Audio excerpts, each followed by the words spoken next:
কারো দুঃখ নবী বোঝে না তো হয়, ব্যথার ব্যথি তুমি আমি জেনেছি, হৃদয়ে তোমার ছবি এঁকেছি।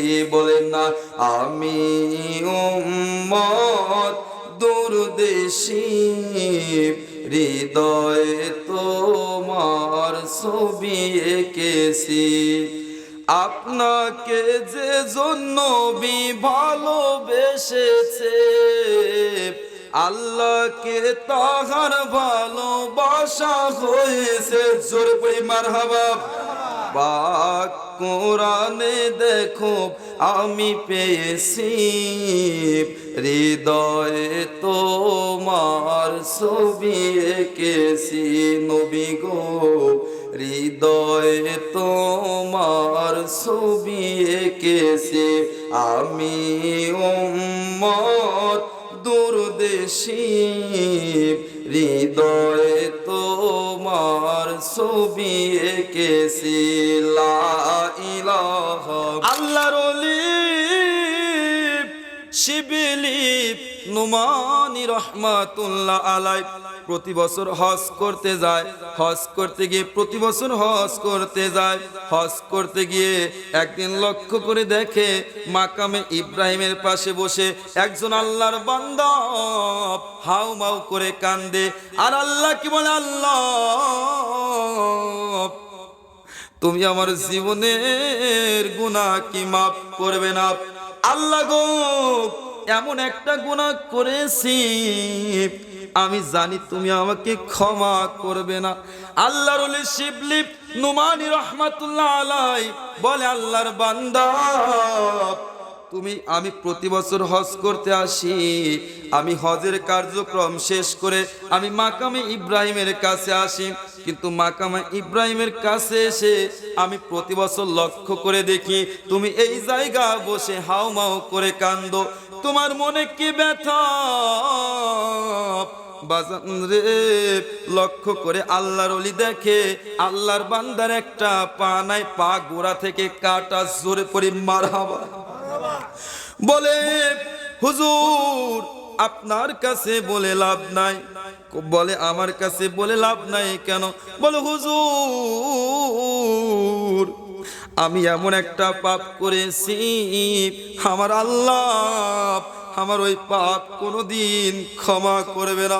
হুজুর আমি কত মানুষের কাছে গেলাম, লাভ হয় নাই। সকলেই বলেছে তুমি যেই গুনাহ করেছো ওই গুনাহ তোমাকে আমার আল্লাহ ক্ষমা করবে না, ক্ষমার অযোগ্য। হুজুর আমি বছরের পর বছর হয়ে গেল এই মাকামে ইব্রাহিমের পাশে বসে কাঁদতেছি, আর আল্লাহকে বলছে, আল্লাহ এমন একটা পাপ করেছি আমি জানি তুমি কোনোদিন আমাকে ক্ষমা করবে না, তবে আল্লাহ গো আমি কই যাব, কার কাছে গিয়ে ক্ষমা চাইব? তুমি যদি ক্ষমা না করো রে আমি কার কাছে গিয়ে ক্ষমা চাইব? হুজুর আমি আপনার কাছে কি কথাটা বলবো?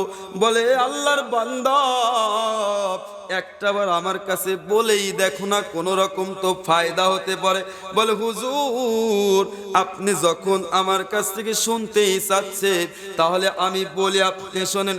হুজুর আমি গরিব ঘরের একটা সন্তান, সেই ছোটবেলায় দেখেছি আমার আব্বা পৃথিবীর বুক থেকে মারা গিয়েছে। আমার আব্বা কাঠুরিয়া ছিল, এই কাঠুরিয়া ছিল, বন জঙ্গলে গিয়ে কাঠ কাটতো, কাঠের কাজ করতো, কাঠ কাটতো, খড়ি জাবা সংগ্রহ করে ওইগুলো বিক্রি করে সংসার চালাইতো। হুজুর আমার আব্বু আমি ছোটবেলায় দেখেছি আমার আব্বা একদিন পৃথিবীর বুক থেকে বিদায় নিয়ে গেল। আমি ছোট্ট বয়স, আমার 5 থেকে 6 বছর বয়স, আমি এতিম হয়ে গেলাম। আমার মা অন্যের বাড়িতে কাজ করে করে আমাদের সংসারটা কোনোভাবে চলতো। হুজুর গো আমি যখন একটু বড় হলাম আমি কাঠ কাটা শুরু করলাম জঙ্গলে গিয়ে। হুজুর আমার মা, আমি যখন কর্ম শিখলাম আমার মা আমাকে নিজে পছন্দ করে আমার ঘরে একটা বউ এনে দিল, একটা মেয়ে এনে দিল। হুজুর আমি বিবাহ করার পর আর শাশুড়ি আর বউয়ের, আমার মা আর আমার স্ত্রীর দুইজনের মধ্যে ভালোভাবে সংসার চলছিল। 5-6 মাস তাদের মধ্যে খুব মনোরমভাবে, খুব আরামভাবে সংসার চলতো আমাদের। তবে হুজুর যখন 6-9 মাস যাওয়ার পরে আমার মা আর আমার স্ত্রীর মধ্যে কোন রকম ভাবে ঝগড়া লেগে গেল, আর সংসার ভালোভাবে চলে না, কোনো না কোনো ভেজাল সংসারে ঢুকে গেছে। ওই হুজুর ও আল্লাহর ওলি, আমি একদিন আমার স্ত্রীকে বললাম আমি জঙ্গলে কাঠ সংগ্রহ করতে যাচ্ছি, কোনোভাবে দুপুরের খাবারটা আমার কাছে পৌঁছায়া দিও। হুজুর সন্ধ্যা লেগে যায়, আমার জন্য কেউ খাবার নিয়ে যায় না। একটু পরেই মাগরিবের আজান হবে, এরপরেও খাবার নিয়ে কেউ যায় না। হুজুর আমার পেটে বড় ক্ষুধা, ক্ষুধা নিয়ে আমি কত কষ্টের কাজ করি, কাঠ কাটি, আমার কত কষ্ট হয়, এরপরেও আমি ক্ষুধার্ত অবস্থায় কাজ করেছি, কাঠ কেটেছি, আমার বড় কষ্ট হয়েছে শরীরের মধ্যে, আমার মনে মনে বড় রাগ হয়েছে। আমি বাড়িতে বলে আসলাম, আর আমার জন্য খাবার নিয়ে আসলো না। আমি সন্ধ্যার সময় বাড়িতে আসলাম, বাড়িতে এসে বলছি বিবি গো, আমি তুমি আমার জন্য কেন খাবার নিয়ে গেলে না? বলে স্বামী গো, আপনার মা আমাকে দেখতে পারে না, বাড়িতে তো খাবার রান্না হয় নাই, আপনার মা আমার সঙ্গে সব সময় ঝগড়া বিভেদ করে, আজকে বাড়িতে খাবার হয় নাই, সকাল থেকে ঝগড়া, এই জন্য বাড়িতে কোনো খাবার রান্না হয় নাই, আপনার জন্য কিভাবে খাবার নিয়ে যাব? হুজুর আমার ক্ষুধার্ত অবস্থায় সারাদিন মাঠের মধ্যে কাজ করেছে। আচ্ছা বলেন তো, একটা মানুষ যদি সারাদিন মাঠের মধ্যে কাজ করে, পেটে ক্ষুধার্ত অবস্থায় বাড়িতে যদি এসে দেখে বউ আর মায়ের মধ্যে ঝগড়া, ওই পুরুষের তখন ভিতরে কেমন লাগে? অস্বস্তিকর লাগে না? খারাপ লাগে? এইরকম আমাদের সমাজে আছে কি নাই বাজান? আমাদের সমাজ অভাব নয়। ও আল্লাহর ওলি,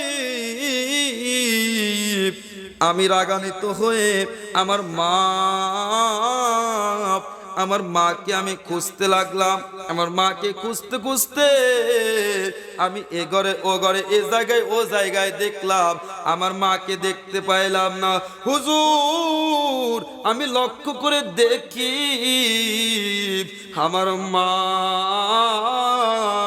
ঠান্ডা শীতের দিন বাজার, শীতের দিনে আমার মা আগুন তাপাইতেছে, আঁচ তাপাইতেছে, আমি পিছন থেকে গিয়ে আমার মাকে আমি লাথি মেরে আগুনের মধ্যে পুরায় ফেললাম।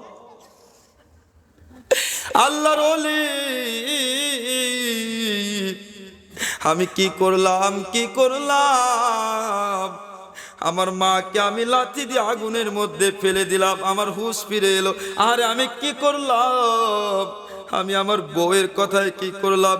হুজুর আমি সঙ্গে সঙ্গে পানি দিয়ে আগুন নিভাইলাম, আমার মা আগুনের মধ্যে টাস টাস করে পুড়তে লাগলো, আমার মা আগুনের মধ্যে হাত পারতে লাগলো। হুজুর আমার মনে বুঝাইলো, আরে আমি কোন কাল নাগিনীর কথায় আমার জন্মদাত্রী মাকে আমি আগুনের মধ্যে ফেলে দিলাম। আল্লাহর ওলি, আমি বাইরে বাইরে করে আমি পানি দিয়ে আগুন নিভাইলাম, কিন্তু দেখলাম আমার মা আর বেঁচে নয়। আল্লাহু আকবার। আল্লাহর ওলি শিবলি নোমানী রহমাতুল্লাহ আলাইহি বলে, বাবা তুমি এমন একটা কাজ করেছো, এটা তো ক্ষমার অযোগ্য। বাবা তুমি কাজটা মোটেও ঠিক করো না। কারণ আমার নবী রহমাতুল লিল আলামিন মায়ের আদর পায় নাই রে। মা কি রকম নিয়ামত বাবা তুমি বুঝতে পারো নাই বাজান। এইবার ওই আল্লাহর বান্দা বলে হুজুর আমি সঙ্গে সঙ্গে আমার বোঝ আসার পরে আমি আমার বউকে 3 তালাক দিয়েছি সঙ্গে সঙ্গে। আরে বেটারা আপনি মাকে আঘাত করার পর বুঝলেন, আগে বুঝলেন না। আসলে একটা কথা আছে দাদা ভাই, দাঁত থাকতে আমরা দাঁতের মর্ম বুঝি না, চোখ থাকতে আমরা চোখের মর্ম বুঝি না বাজান।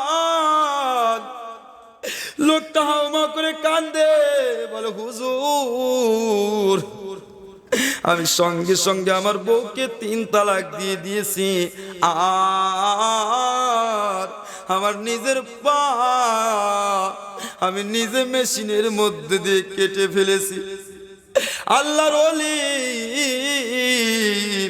এরপর আমি এই মাকামে ইব্রাহিমের কাছে এসে বছরের পর বছর আমি এখানে বসে বসে কাঁদতেছি। আল্লাহু আকবার। আল্লাহর ওলি বলে বাবা আমি মুরাকাবায় বসি, আমি মুরাকাবায় বসে আল্লাহর সঙ্গে কথা বলি। আল্লাহর ওলিরা হচ্ছে আল্লাহর বন্ধু, আল্লাহর ওলিরা হচ্ছে আল্লাহর দোস্ত। আমার আল্লাহর সঙ্গে আল্লাহর ওলিরা কথোপকথন হতো। আল্লাহর ওলি মুরাকাবায় বসে আল্লাহ ও মায়ার আল্লাহ তোমার বান্দা যে অন্যায় করেছে এই অন্যায় ক্ষমার অযোগ্য আমি আল্লাহর ওলি বুঝি, তবে আল্লাহ তোমার বান্দা বুঝতে পারছে। তোমার বান্দা সঙ্গে সঙ্গে নিজের বউকে 3 তালাক দিয়েছে, নিজের পা কেটে ফেলেছে। আল্লাহ গো তোমার বান্দাকে কি মাফ করা যায় না? আমার আল্লাহ ডাক দিয়ে বলে এ শিবলি নুমানি আমার বান্দা এমন একটা জায়গা আঘাত করেছে রে এ শিবলি। আমার বান্দা মাকামে ইব্রাহিমের কাছে শুধু কান্দা নয়, মাকামে ইব্রাহিমের কাছে বসে কাঁদতে কাঁদতে যদি মরেও যায়, কপালটা যদি মাটিতে লাগাইতে লাগাইতে মাকামে ইব্রাহিমে লাগাইতে লাগাইতে কপালটা যদি ফাটিয়ে ফেলে, এরপরে আমি আল্লাহ তাকে মাফ করব না। আহা ওটাই হচ্ছে মা, ওটাই হচ্ছে বাবা। বাজান রে আপনি দুনিয়ার উপর যত আপনি অকাম কুকাম করবেন আল্লাহ মাফ করবে, কিন্তু বাজান আপনার দ্বারা যদি মা কষ্ট পায়, যদি বাবা কষ্ট পায়, বাজান রে ওই মা বাবাকে কষ্ট দিলে আমার আল্লাহর আরশ পর্যন্ত কেঁপে ওঠে। আমার নবী বলেছে আল জান্নাতু তাহতা আকদামিল উম্মাহাত, মা মায়ের পায়ের নিচে সন্তান, তোমার জান্নাত হচ্ছে মায়ের পায়ের নিচে।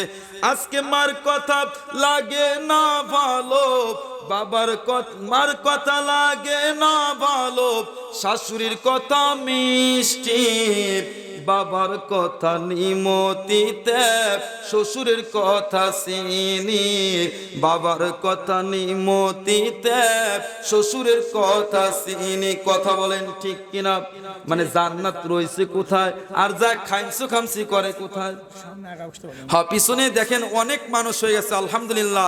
আমি জানি যে খিদির গ্রামের মানুষগুলো কত কোরআন প্রেমিক, রাসূল প্রেমিক। আপনার সামনের দিকে চাই পিছিয়ে বসেন, জিকির করে লা ইলাহা। পিছনে জায়গা হচ্ছে না বাজান, সামনের দিকে চাইবে বসেন। শুনেন এমন ওয়াজ 50,000 টাকা দিয়ে বক্তা নিলে এমন ওয়াজ পাওয়া যায় না। এখন যদি 50,000 টাকা দিয়ে বক্তা নেন কি ওয়াজ করে যায় আমরা তো দেখি, এমন ওয়াজ পাওয়া যায় না। রাসূলের মহব্বতে মা বাবার খেদমতের ওয়াজ এখন আর পাওয়া যায় না। সামনের দিকে চাইবে বসেন লা ইলাহা লা ইলাহা লা ইলাহা লা লা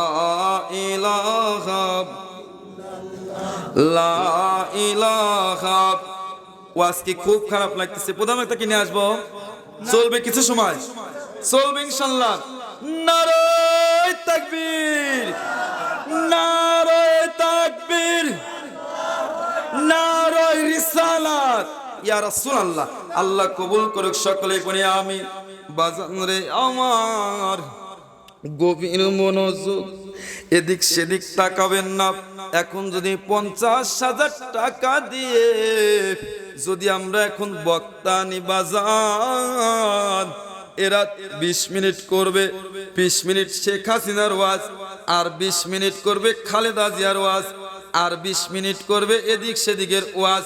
দেখা যাবে যে 1 ঘন্টা শেষ, আর 10 মিনিট কোরআন ও হাদিস থেকে কথা বলে 1 লাখ টাকা নিয়ে যায়। এখন এই যুগ, এই জামানা চলে আইছে। কথা বলেন, কথা কয় না? একটা কি ভুল কথা বললাম? বাজানো রে আমার, নবী বলেছে এ দুনিয়ার উম্মত কোরআন হাদিসের বাগানকে তোমরা এদিক সেদিক দিয়ে আলতু ফালতু কথা বলে আমার কোরআন হাদিসের মাহফিলকে তোমরা মানহানি করো না। এটার একটা কোরআনের একটা হক আছে।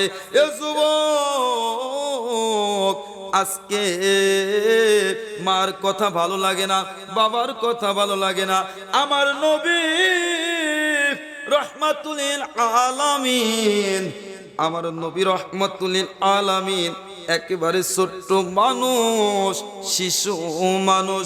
কথাটার আগে আমি একটা কথা রেখে দিয়েছি, কথাটা পরে বলবো। আল্লাহর ওলি নুমানি রাহমাতুল্লাহ আলাইহি, এরপর আমি কথাটা শেষ করে দেই। আল্লাহর ওলি শিবলি নুমানি রাহমাতুল্লাহ আলাইহি বলে, বাবা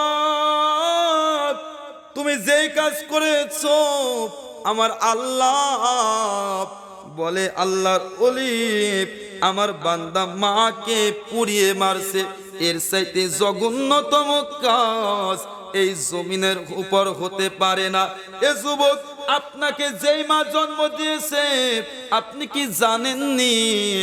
আপনার তো কোনো অস্তিত্ব ছিল না, আপনি পৃথিবীর আলো দেখতে পাইলেন কিভাবে? আমরা কুরআনুল কারীমের মধ্যে পড়েছি, কাইফা তাকফুরুনা বিল্লাহি ওয়া কুনতুম আমওয়াতান ফাআহইয়াকুম সুম্মা ইউমীতুকুম সুম্মা ইউহয়িকুম সুম্মা ইলাইহি তুরজাউন।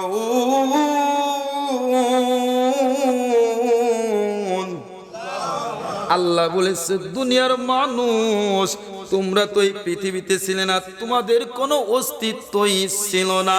আমি আল্লাহ পাক মায়ের পেটের মধ্যে আমি আল্লাহ পাক তোমাদেরকে ঢুকায়া দিছে। এক ফোঁটা লুৎফা থেকে আমি আল্লাহ রক্তপিণ্ড করেছি, রক্ত থেকে মাংসপিণ্ড করেছি, মাংসপিণ্ড থেকে আস্তে আস্তে সুন্দর একটা এই সুঠাম দেহ একটা সুন্দর শরীর বানিয়েছি আমি আল্লাহ পাক রব্বুল আলামিন। এরপরে তোমাদের ওই শরীরের মধ্যে, ওই দেহের মধ্যে আমি আল্লাহ রুহু ঢুকায়া দিয়েছি, জান দিয়েছি। তোমরা মায়ের পেটের মধ্যে কেমনে জিন্দা ছিলে? জান দেওয়ার পরে যদি কিছু না খাওয়া যায় তাহলে তো সে জিন্দা থাকতে পারবে না। বান্দারে, আমি মায়ের পেটের মধ্যে দিয়ে মায়ের একটা নারীর সঙ্গে তোমার একটা নারী আমি আল্লাহ পেটের মধ্যে সেট করে দিয়েছি। এ যুবক, মা খাইছে নাবির নারীর সঙ্গে সন্তানের নাবির নারী আমি আল্লাহ সেট করে দিয়েছি। মা খাইছে, পুষ্টি হয়েছে সন্তানের। তোমরা পেটের মধ্যে, মায়ের পেটের মধ্যে আমি আল্লাহ তোমাকে সংরক্ষণ করেছি, সুন্দর রেখেছি, জীবিত রেখেছি। আর ওই মা জননী 10 মাস 10 দিন পেটে গর্ভ ধারণ করে এরপর পৃথিবীতে কত কষ্ট করে, আহারে কত মায়া আছে রে। সন্তান জন্ম দেওয়ার সময় মা পৃথিবীর বুক থেকে বিদায় নেয়, আছে কি না বাজা? আমাদের বড়ুপা জেলার গ্রামে আমার একজন শাশুমা সন্তান জন্ম দিতে গিয়ে আমার শাশুমা পৃথিবীর বুক থেকে বিদায় নিয়েছে। এ যুবক, আমি গুনাহগার আতিকি কিতাবের মধ্যে পড়েছি কত সন্তান, একটা সন্তানের বয়স মায়ের পেটের মধ্যে যখন 7 মাস বয়স হয়, ওই সন্তান পৃথিবীতে ভূমিষ্ঠ হওয়া পর্যন্ত সন্তানের 2টা পাপ আমার আল্লাহ মায়ের কলিজায় নিয়ে সেট করে দেয়। ওই সন্তান পৃথিবীতে ভূমিষ্ঠ হওয়া পর্যন্ত ওই সন্তান মায়ের পেটের মধ্যে 1 নয় 2 নয় 4,500 বার লাথি মারে জোরে পড়ে আল্লাহ। বিজ্ঞানীরা রিসার্চ করে দেখেছে ওই সন্তান যদি বাবার কলিজায় একটা লাথি দিত, বাবার সাথে সাথে হার্ট অ্যাটাক করে মারা যাইত। কিন্তু সন্তান মায়ের কলিজায় যতবার লাথি দেয়, সন্তানের প্রতি মায়ের ভালোবাসা আমার আল্লাহ ততটা বাড়ায় দেয়। জোরে জোরে পড়ে আল্লাহু আকবার। এ যুবক, আবার কত মা পৃথিবীতে ভূমিষ্ঠ হওয়ার সময়, সন্তান ভূমিষ্ঠ করার সময় মা পৃথিবীর বুক থেকে বিদায় নেয়। এ যুবক, তোমার কি মনে নাই ভালো একটা পেট? মা অনেকেই বলে সিজার করতে নাকি মায়ের কষ্ট হয় না। এর ব্যাকুব কোন জ্ঞানে কোন বিবেকে তুই ওই কথা বললি? একজন মা একটা ভালো পেট এতটুক জায়গা কেটে ফেলে। আল্লাহ, তুই কোন জ্ঞানের যুবকরে ওই কথা বলে ভালো পেটটা কেমন করে কেটে সেলাই করে নেয়? কিয়ামত হয়ে গেলে কি আর বলেন তো ভালো পেটের মতো কাটা পেট হয় নাকি? না। এ যুবক, কোন জ্ঞানে তুই এই কথা বলিস? কোন জ্ঞানে তুই মাকে কষ্ট দিস? কোন জ্ঞানে তুই বাবাকে কষ্ট দিস?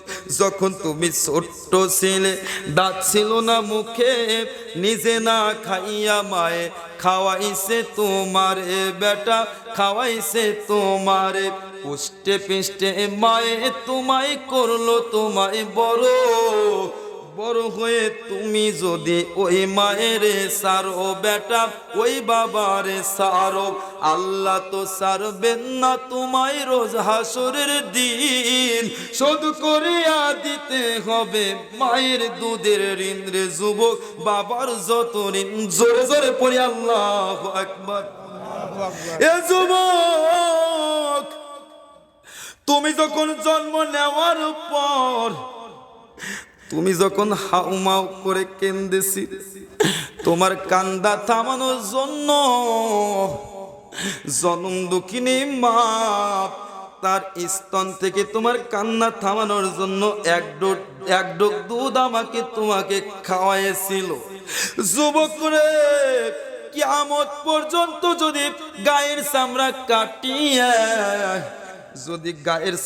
কাটিয়া তুমি যদি জুতা বানিয়ে আমার মাকে পরতে দাও, আমার নবী বলেছে এরপরে মায়ের 1 ফোঁটা দুধের ঋণ তুমি কোনোদিন শোধ করতে পারবে না। কেন এক মাকে কষ্ট দাও? আজকে পর্দার আড়ালে আমার মা বোনেরা বসে আছে, আমার মা বোনেরা যাদের মা নাই কেমন করে কাঁদতেছে গিয়ে থেকে। ও আল্লাহ, আজকে স্টেজের মধ্যে কত মুরব্বী বসে আছে, মায়ের কথা স্মরণ করে চোখের পানি ছেড়ে দেয়। আমি তো জানি, আমি তো দেখেছি, আমার দাদাকে তো সকলেই চিনতেন, ওয়াজ কবি নামে পরিচিত ছিল।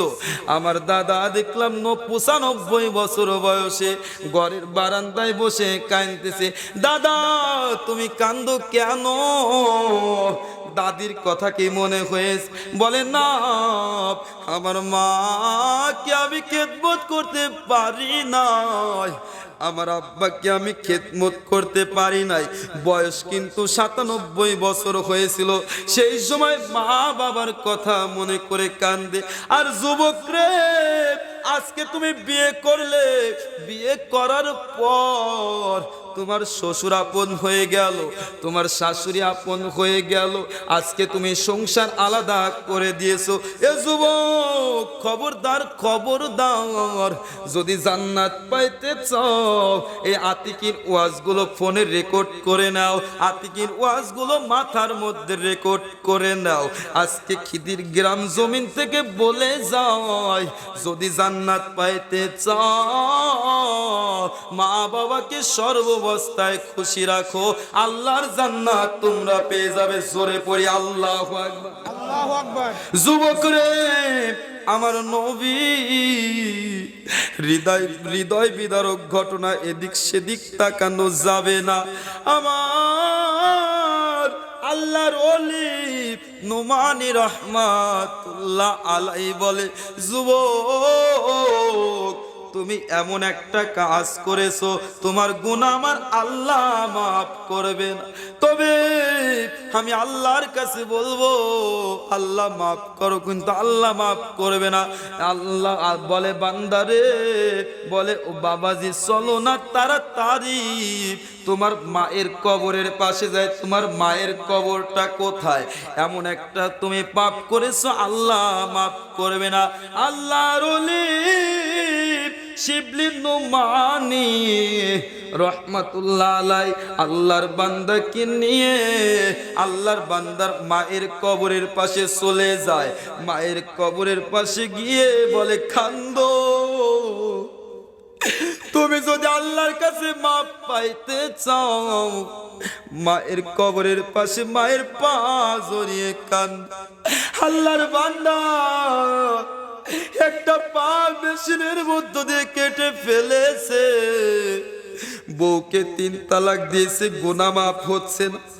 মা এমন একটা অমূল্য রতন, দেখেন মাকে মারছে আর গুনাহ মাফ হচ্ছে না। মায়ের পায়ের কাছে গিয়ে কবরের পাশে গিয়ে পা জড়িয়ে কাঁদে, মা গো, তোমার যেই সন্তান ছোটবেলায় কেউ যদি আমাকে গাইল পারতো, আমাকে যদি কেউ বকা দিত, কেউ যদি মারতো, তুমি আমার জন্য নিজে তাদের সঙ্গে কথা কাটাকাটি করে খারাপ হয়েছিলে।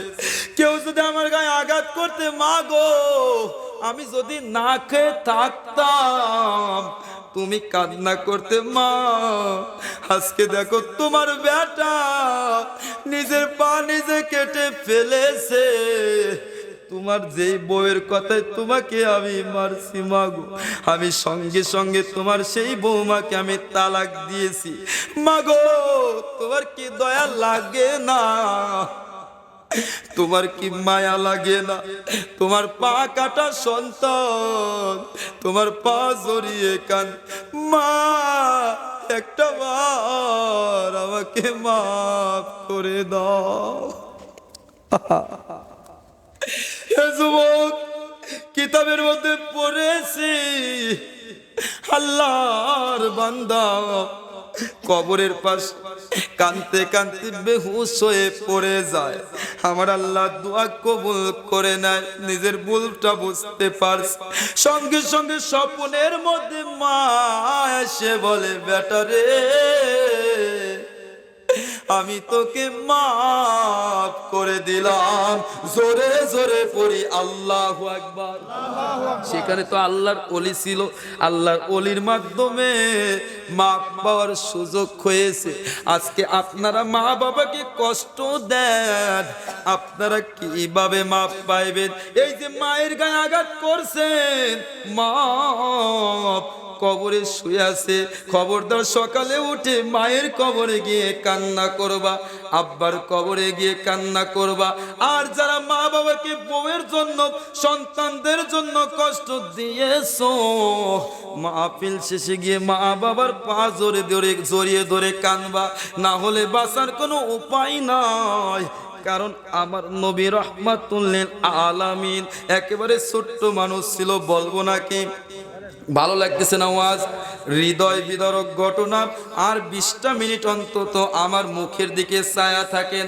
আলেম যদি কালো হয়, আলেমের চেহারার দিকে তাকালে সগীরা গুনাহ মাফ করে দেয় কে? আমার নবী রাহমাতুল্লিল আলামিন ছোট্ট মানুষ, মাটির মধ্যে খেলাধুলা করতেছে। আমার নবী মাত্র 6 বছর বয়স, মাঠের মধ্যে বন্ধুদের সঙ্গে খেলাধুলা করতেছে। একটু পরে মুয়াজ্জিন মাগরিবের আজান দিবে, নবীর বন্ধুরা বাড়িতে চলে আসে আর বলে, মুহাম্মদ রে তুই কি বাড়ি যাবেন? বলে না, আজকে যত সময় আমার আব্বু আসবে না তত সময় আমি মুহাম্মদ বাড়ি যাব না। যুবক রে, ছোট্ট ছেলে মেয়েরা যারা মা বাবাকে হারিয়েছে, খবরদার আপনার সন্তানকে দোকানে গিয়ে মজা কিনে দিবেন না। যদি দেন, এতিম ওই ছেলে মেয়েটাকে আপনার কিনে দিতে হবে। যদি আপনি নিজের সন্তানকে কোলে নিয়ে চুমু খান, আপনার এতিম ওই সন্তানটাকেও কোলে নিয়ে চুমা খাইতে হবে। আমার নবীর মনে বড় কষ্ট, বলে বন্ধুরা তোমাদের আব্বুরা তোমাদের কোলে নিয়ে বাবা সোনা বলে চুমা খায়, আমি মুহাম্মদ সহ্য করতে পারি না রে। আজকে যত সময় আমার আব্বু আসবে না তত সময় আমি নবী মুহাম্মদ বাড়ি যাব না।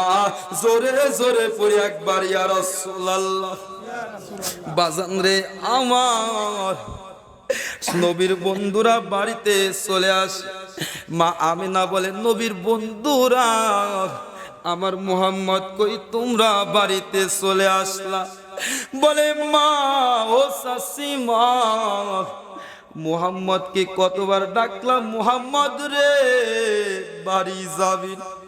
বলে শাশুমা, বলে আজকে যত সময় আমার আব্বু আসবে না তত সময় আমি নবী মুহাম্মদ বাড়ি যাব না। মা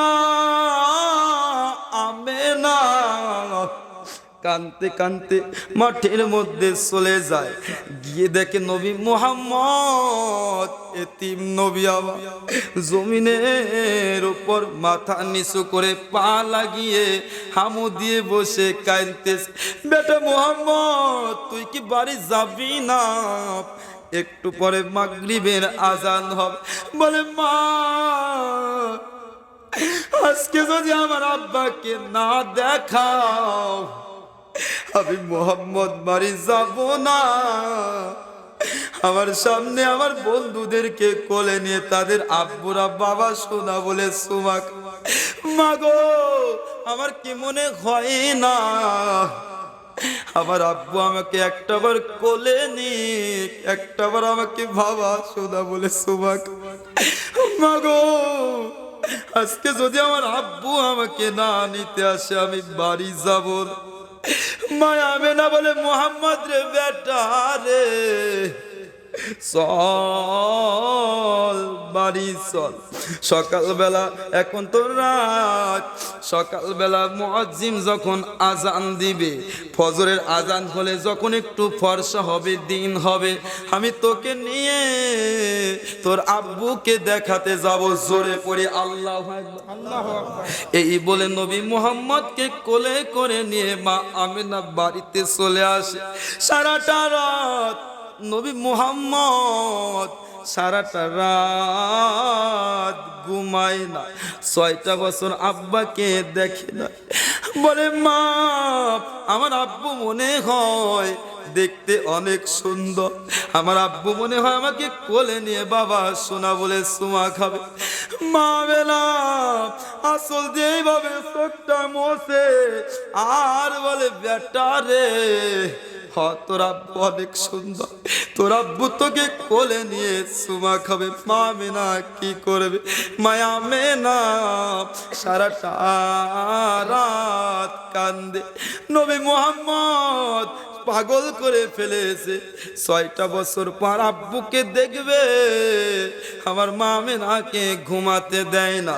এরপর যখন সকালবেলা মুয়াজ্জিন যখন আজান দেয়, আসসালাতু খায়রুম মিনান নাওম, মুয়াজ্জিন যখন আজান দিয়েছে, আজান দেওয়ার পর এরপর যখন ফর্সা হয়ে গেছে, নবীর মায়া আমেনা আর উম্মে মান্দাসী, মা আমিনা আর উম্মে মান্দাসী শিশু নবী মুহাম্মদকে নিয়ে একটা উটের উপর আরোহণ করে রওনা হয়েছে বাবা আব্দুল্লাহকে দেখানোর জন্য। এরপর উটের উপর আরোহণ করে যাইতে যাইতে মক্কা মদিনার মাঝখানে আবওয়া নামক একটা জায়গা আছে বাজান, যারা কোরআন হাদিস পড়েছেন তারাই জানেন মক্কা মদিনার মাঝখানে আবওয়া নামক একটা জায়গা আছে। ওই জায়গায় নবীর বাবা আব্দুল্লাহকে কবর দেওয়া হয়। মায়া মেনা আর উম্মে মান্দাসী আবওয়া নামক জায়গা পাওয়ার কিছু সময় আগে উটটাকে থামিয়ে ফেলেছে। উট থামাইছে, থামানোর পর নবীর মায়া আমেনা মুহাম্মদকে উটের উপর থেকে নিচে নামাইয়া বলে, বেটা রে, ওই যে দেখা যায় উঁচু একটা কবর, ওইটা তোর আব্বুর কবর। জোরে পড়ে আল্লাহু আকবার। মুহাম্মদ বলে, মা, ও মা, তোমার তো এইটা কথা ছিল না, সারাটা রাত তুমি আমাকে কি বলেছ? মাগো, তোমার সঙ্গে তোমার বেটা মুহাম্মদের এই কথা ছিল না, তুমি 6টা বছর পর আমার আব্বাকে দেখাতে আইছো। মা, তুমি আমার আব্বার কবর দেখাও, এটা কেমন কথা? শিশু নবী এতিম নবী মুহাম্মদ কানতে কানতে দৌড় দিয়ে বাবা আব্দুল্লাহর কবরের পাশে চলে যায়। আব্দুল্লাহর কবরের পাশে গিয়ে আমি কিতাবের মধ্যে পড়েছি, এতিম নবী আমার মুখটা বাবা আব্দুল্লাহর মুখের কাছে লাগায়া বলে, আব্বু, আমার মা তোমাকে দেখানোর জন্য নিয়ে এসেছে। আব্বু, আমার মা তোমার কবর দেখ। আব্বু, তোমার বেটা মুহাম্মদ তোমার কাছে এসেছে। আব্বু, একটা বার তোমার বেটা এতিম মুহাম্মদকে একটা বার মুহাম্মদ বলে ডাক দাও। আল্লাহু আকবার। একটা বার তোমার বেটা মুহাম্মদকে মুহাম্মদ বলে ডাক দাও। মরা মানুষকে কাউকে বেটা বলে ডাক দিতে পারে? বাজান রে, একটা শিশু মানুষ যদি মায়ের বাবার কবরের পাশে গিয়ে, আমাদের এই সমাজে যদি বাবার কবরের পাশে গিয়ে যদি কান্দে আর বলে, আব্বু, একটা বার তোমার বেটাকে বেটা বলে ডাক দাও, আমরা এইটা দেখি কিন্তু আমরা কান্না থামাতে পারবো না। সারা জাহানের বাদশাহ আমার নবী রহমাতুল্লিল আলামিন বাবার কবরের পাশে গিয়ে হাউ মাউ করে কান্দে, মুখটা লাগায় আব্দুল্লাহ কোলে, আব্বু, আমার বন্ধুদেরকে, আমার বন্ধুরা আব্বুরা কোলে যখন নেয় আমি মুহাম্মদ সহ্য করতে পারি না। আমি আকাশের দিকে শুধু তাকাই, বলে, আল্লাহ, আমার কি আব্বা নাই? আমার আব্বা নাই, আমাকে কে একটু কোলে নেবে? আমাকে কে একটু বাবা সোনা বলে সুমা খাবে? নবী মুহাম্মদ বাবা আব্দুল্লাহর কবরের পাশে এরকম করে কান্দে। মায়া আমেনা মুহাম্মদের হাতটা ধরে নিয়ে আসে। নবী মুহাম্মদ মা আমেনার হাতটা ছোটায়া দিয়া দিয়া দৌড় দিয়ে দিয়ে বাবা আব্দুল্লাহর কবরের পাশে গিয়ে কান্দে। আল্লাহু আকবার। আর জোরে পড়ে আল্লাহু আকবার। এ যুবক, গভীর মনোযোগ, আর 10টা মিনিট সময় গভীর মনোযোগ দিয়ে শোনো। এমন আওয়াজ তোমরা আর পাবে কি পাবে না। যুবক রে, আমার নবীর প্রেমের ওয়াজ যেখানে হয়, এর চাইতে বড় ওয়াজ আর আল্লাহর কাছে কোনো কিছুই হতে পারে না। আমার নবী মুহাম্মদের হাতটা ধরে ধরে মা আমেনা নিয়ে আসে, মায়ের হাতটা ছুটে দিয়ে দিয়ে বাবা আব্দুল্লাহর কবরের পাশে মুখটা লাগায়া কান। মা আমেনা ডাক দেয়, বেটা মুহাম্মদ, আইরে বেটা, তোর আব্বু এমন একটা জায়গা গেছে, তোর আব্বু আর কোনোদিন তোকে বেটা বলে ডাক দিবে না। যুবক, ওই জামানায় একটা বেদি ছিল পাশে, একটু কথা হচ্ছে, কথাটা বন্ধ করেন তো, এই কথা বলেন না। পাশে কথা বলে কিন্তু ওয়াজ নষ্ট হয়ে যায়। ওয়াজের একটা ধাপ আছে, এইটা একটা সিরিয়াল আছে। যদি ওয়াজের মধ্যে যদি বক্তার কানে বাজে সাউন্ড আসে, ওয়াজ আর হয় না। বাজান রে, আমার নবী মুহাম্মদ কান্দি। ওই জামানায় একটা বেদি ছিল, বেদিটার নাম হচ্ছে লৌহাওয়া। এই লৌহাওয়া, এই বেদিটা হচ্ছে গরম বাতাস।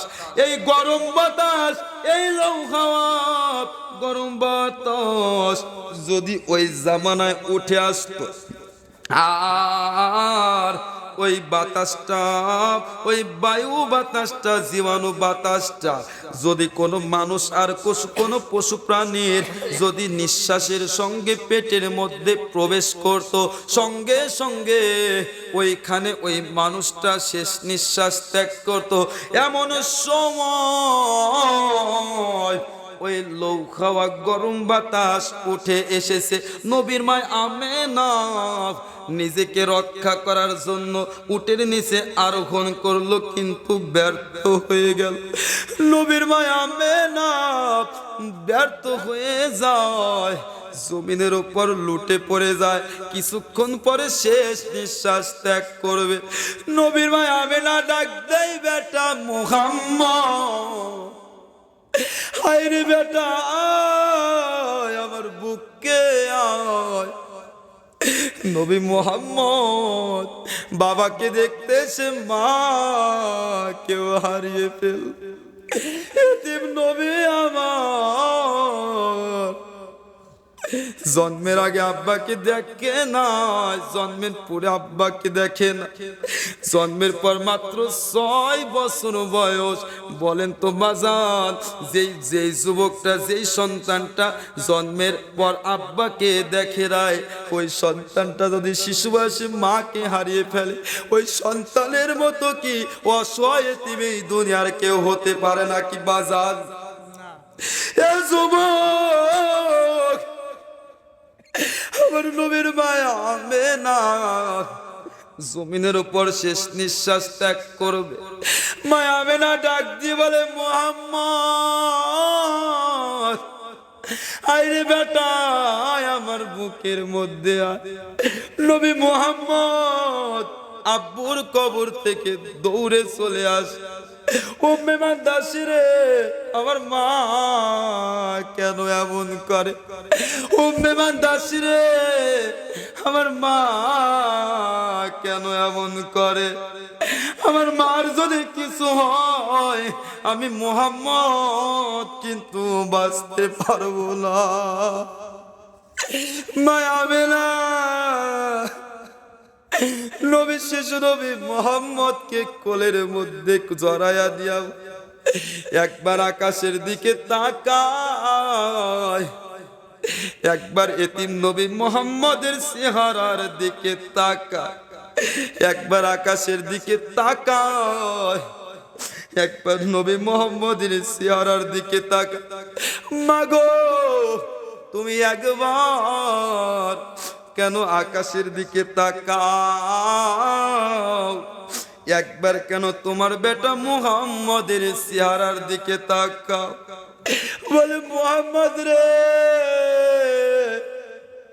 আমি আকাশের দিকে তাকিয়ে বলি, আল্লাহ, আমি আমার বেটাকে সারাটা রাত বলেছি সকালবেলা তোর আব্বুকে দেখাতে নিয়ে যাব। আমি দেখাইলাম আব্বুর কবর। আল্লাহ, এমন একটা সময় আমার কাছে আজরাইল পাঠাইলা রে, আমি যদি এখন পৃথিবীর বুক থেকে চলে যাই, আমার এতিম মুহাম্মদকে কে দেখে রাখবে?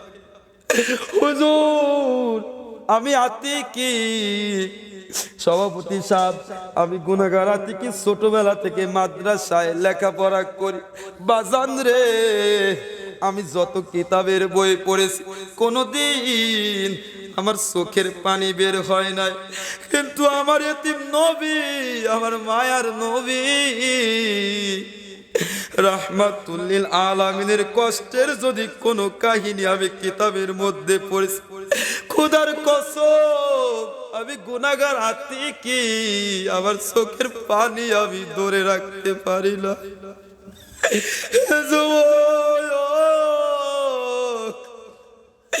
আমার নবী মুহাম্মদ এতিম নবী, আমার মা আব্বাকে দেখতে এসে মাকে হারাত, নবীর মায়া মেনা উম্মে মান দাসীকে, দাসী রে আমি আমার বেটা মুহাম্মদকে তোর কোলে দিয়ে গেলাম, এ উম্মে মান দাসী আমি মারা যাওয়ার পর আমার বেটাকে তুই দেখে রাখবি।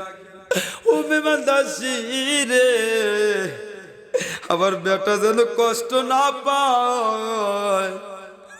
উম্মে মান দাসী বলে মায়া মেনা তুমি চিন্তা করো না, আজকে থেকে মুহাম্মদকে আমি উম্মে মান দাসী আমার কলিজার টুকরা বেটা বানিয়ে নিলাম। জোরে পড়ি আল্লাহু আকবার, আরো জোরে পড়ি আল্লাহু আকবার। আল্লাহু আকবার। যুবক রে, এ যুবক আজকে কোন জ্ঞানে মাকে কষ্ট তোমরা তো বোঝো, তোমাদের মা বাবা বেঁচে আছে, যাদের বেঁচে নাই আমার আলিফ ভাইকে জিজ্ঞাসা করেন, কয়েক বছর আগে আব্বাকে হারাইছে, একটা বার হলেও কি আব্বার কথা মনে হয় না?